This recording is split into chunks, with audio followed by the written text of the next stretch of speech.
what do you know?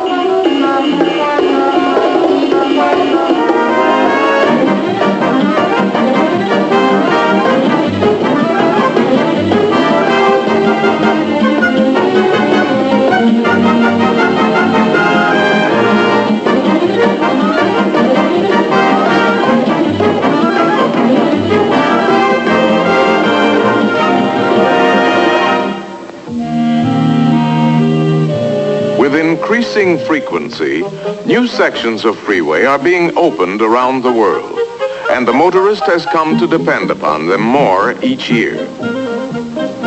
They may be called throughways, or expressways, or parkways, or motorways, as well as freeways. But they are all the same to the hundreds of thousands of drivers who now use them. However, the freeways are a world to themselves. They have their own practical driving rules, and they have their own special kinds of problems, usually caused by motorists who ignore these rules. We've all seen such types, specimens like those we call Driverius timidicus, the timid soul, and Neglectorus maximus, the careless, seemingly unconscious driver. And most of us have had a brush with Motoramus fidgetus, the impatient, discourteous motorist. What's the matter up there? Move it, come on, move it! With bad driving habits and techniques, cause accidents and tie-ups that are dangerous and time-consuming for everyone. But there are other freeway problems too, and they often start right here, off the freeway. Of course, there is a certain type of motorist usually involved. There he is now, a nice enough fellow, but the type who never takes care of things. He never seems to learn. So let's call him Stupidicus ultimus. Ha! What a worrywart! Look at the old fuss budget. He is often rather contemptuous of anyone who takes such simple precautions as walking around the car for a look at the tires. Mr. S hasn't looked at his tires since he bought the car, so of course they've been run ragged. He hasn't had the motor or brakes checked either. If the car runs, he simply drives it off without a thought. Stupidicus just doesn't realize that on the freeway the demands on every part of his car are much greater. A slick, threadbare tire is usually the first thing to go. Uh-oh, there goes my tire. Of course, this can cause Stupidicus to lose control of his car. But if it doesn't, that worn-out tire suddenly becomes very precious to him, and he will actually stop quickly in a traffic lane. Of course, this is the worst thing he could possibly do, and just for a tire that was almost certainly ruined anyway. On the freeway, seemingly minor things, unusual little noises or vibrations, should not be ignored. A carelessly tightened wheel working loose, a rising temperature gauge, a rattling hood latch slightly damaged in a parking mishap, can mean real trouble at freeway speeds. Uh-oh, there goes my tire.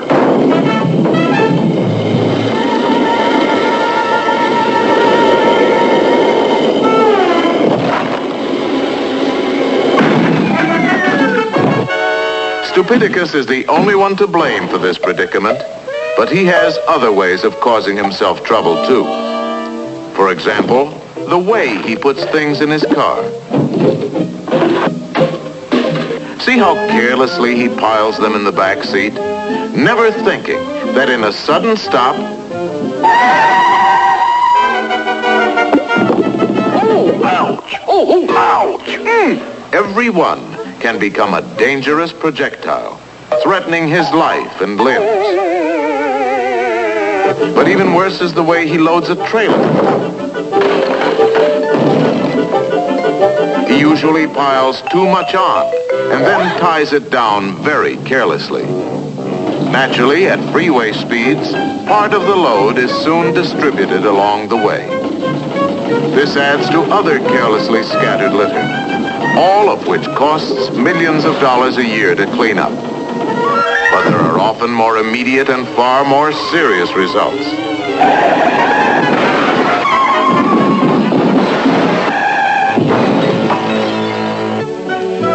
Another cause of trouble for Stupidicus is his unreasoning belief that it is most economical to buy just enough gasoline for immediate needs. 2 gallons, bud. That ought to get me there. Without any reserve fuel for possible delays or miscalculations, eventually there can only be one result. Uh-oh, I'm out of gas. Doggone gas gauge must be busted. Of course, Stupidicus does sometimes manage to get his car safely out of the traffic lanes after a breakdown.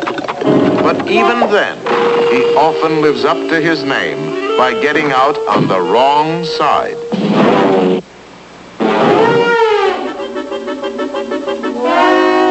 Or sometimes trying to make repairs while actually standing in a traffic lane.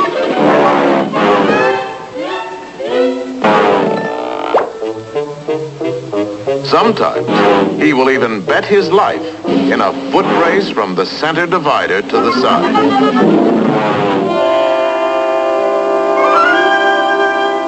Once in a while, in spite of all precautions, a breakdown will occur. This is a serious matter on a busy freeway, but the dangers can be lessened by following a few common sense rules. First of all, remember that you are in a flowing stream of traffic that cannot be stopped quickly. So if trouble develops, look around and plan your moves. There is nearly always time for that. Next, be sure to give clear signals of your intention before doing anything. Now move carefully but firmly to the side, the outside preferably, if it can be made safely and in time. Almost any driver will be courteous enough to drop back if he realizes you're in trouble. Once off to the side, get well out of the adjacent traffic lane. Get out of your car only if it can be done safely, and even then, stay as far from the moving cars as you can. If it can be done safely, a raised hood is a rather universally recognized distress signal. But warning devices, such as flares or reflectors, should be carried also. 3 or 4 in a bundle secured under the front seat. Always look out for spilled gasoline or other fire hazards before lighting flares, and set them carefully. Set at least one about 50 paces back on the edge of the road, even a bit farther if stopped over a hill or around a curve. Another near the car is recommended, and any such devices are especially vital at night. It's easy to see that good mechanical condition is essential, but there is something else equally as important: the driver.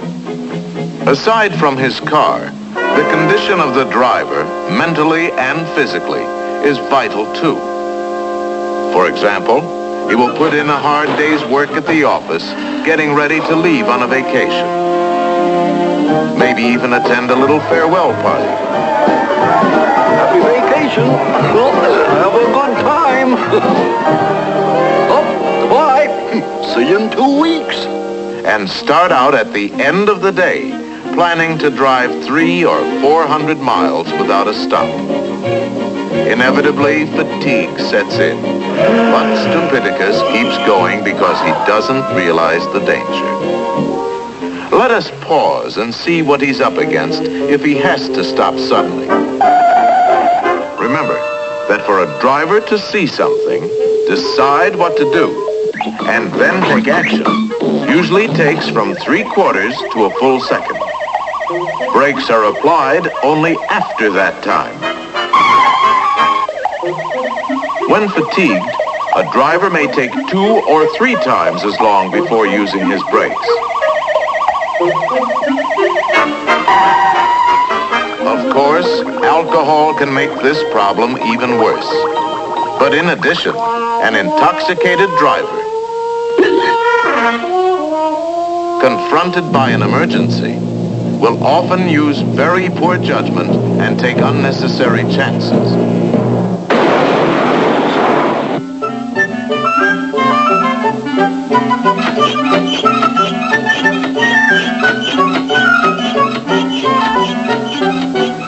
Another problem on long trips is that the constant speeds and steady hum of the engine tend to subject Stupidicus, or any other driver, to a kind of freeway hypnosis.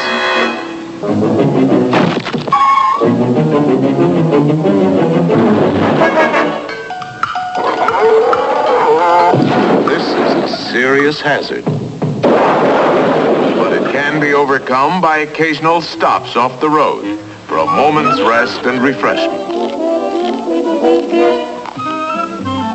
Finally, Stupidicus doesn't seem to realize that adverse weather conditions always exaggerate and intensify any freeway problem, and that extra care must be taken at such times.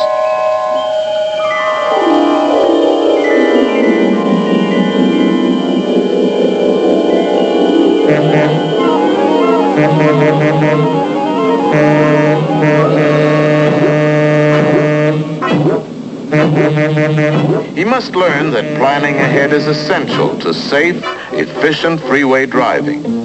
And he must not forget that this applies to short trips as well as long ones. Many common freeway problems can be avoided if a simplified sort of checklist is followed before getting on the freeway, whether to go across the city or across the country. This checklist should include the car, fuel, water, tires, brakes, engine condition, and seat belts. It should include the driver. Rest beforehand. Be alert. No alcohol. Rest stops on long trips. And it should include the freeway. Traffic conditions, weather conditions, knowing where to get on, where to go, and where to get off. And there is one more item to be included always.